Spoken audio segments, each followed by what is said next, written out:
Salam. Kalau masih ada dendam kesumat tak bisa. Buya Hamka dimasukkan ke dalam penjara. Naik tapak kaki sepatu ke atas meja. Buya Hamka duduk. Ditunjuk dengan telunjuk hina. Hei Hamka, pengkhianat negara, mau menjual NKRI ke Malaysia.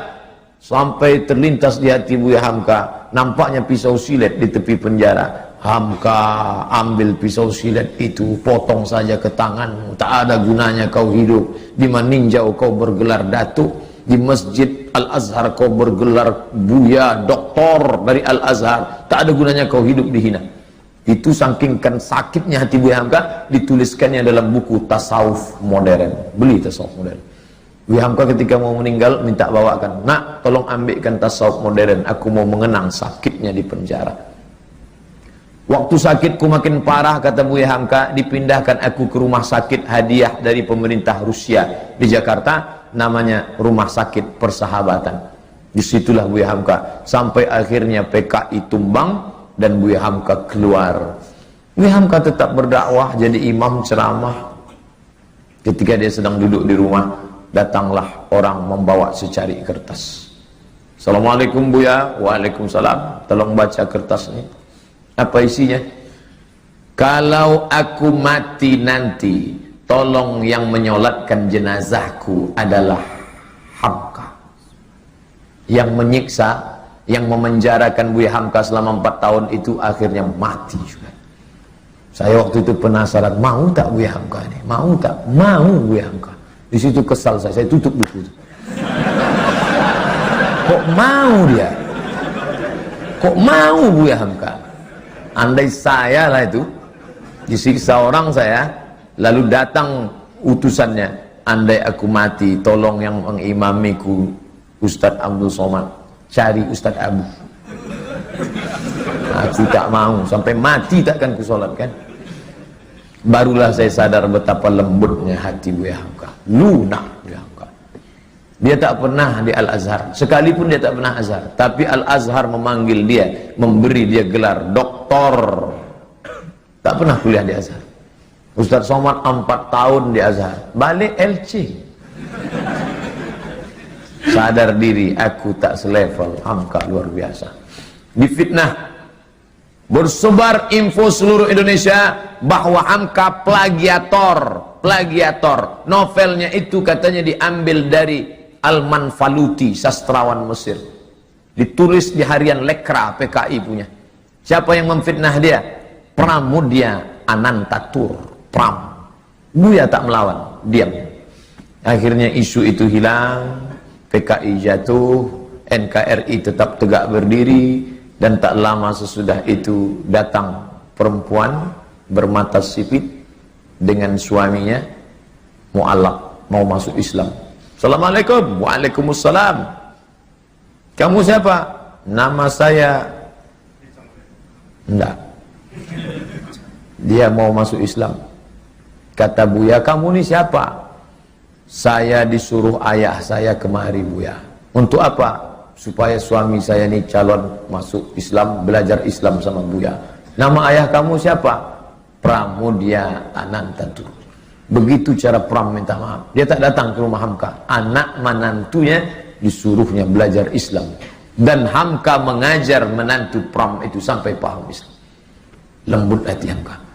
Padahal fitnah luar biasa. Andai saya lah jadi Hamka waktu itu. Datang orang mau belajar Islam, sampai mati takkan kuajar. Kau cari aja ustaz lain. Itu ustaz di MDI 1000 orang. Di IKMI ada 600 orang. Panas hatiku. Karena kalau hati kita panas, ngajar orang tak betul. Bismillahirrahmanirrahim. Kita marah. Tapi ternyata marah Hamka itu melebur. Bersama apa? Maaf.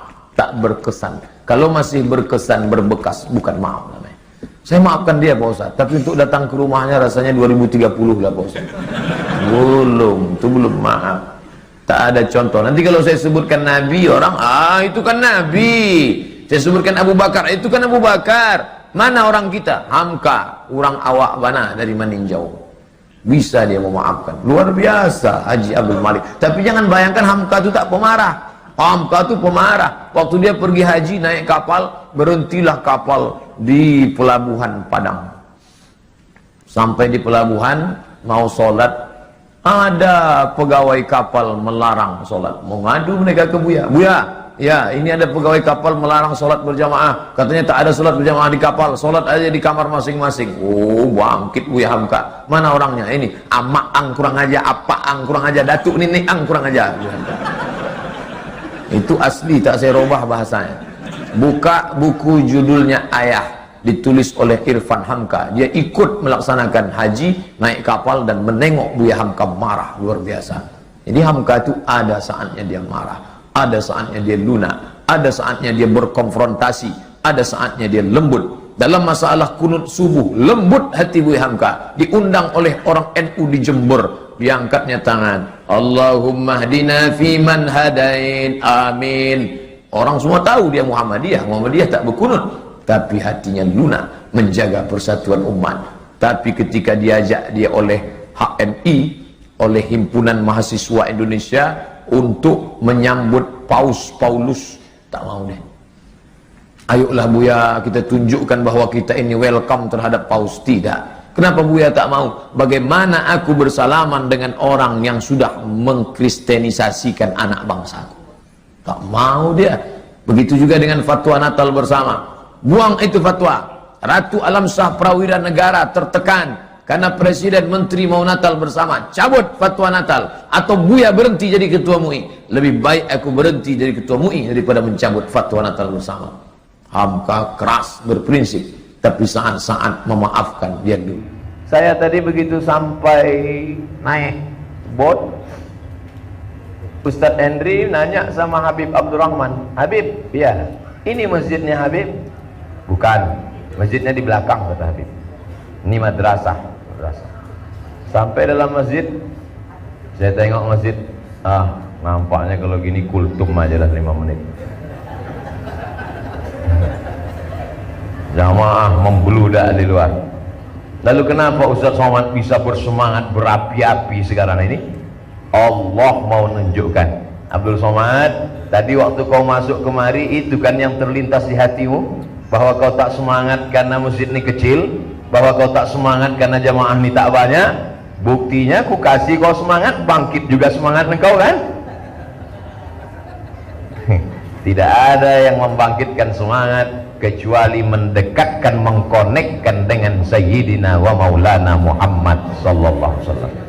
At-tahiyatul mubarakatus salawatut thayyibatu lillah. Assalamu alayka ayyuhan nabiyyu wa rahmatullahi wabarakatuh. Langsung Nabi Muhammad menjawab dari kota Madinah, wa alaikassalam ya Abdus Somad wa rahmatullahi wabarakatuh. Itulah yang membuat kita semangat di waktu pagi. Jadi kalau kehilangan semangat, wahai saudara-saudaraku yang sudah divonis kena COVID, yang sekarang sedang berada di karantina mandiri di rumah atau di karantina di rumah sakit, kalian tidak akan bangkit semangat dengan vitamin. Kalian makan sama bungkus-bungkusnya, nggak akan bangkit semangat.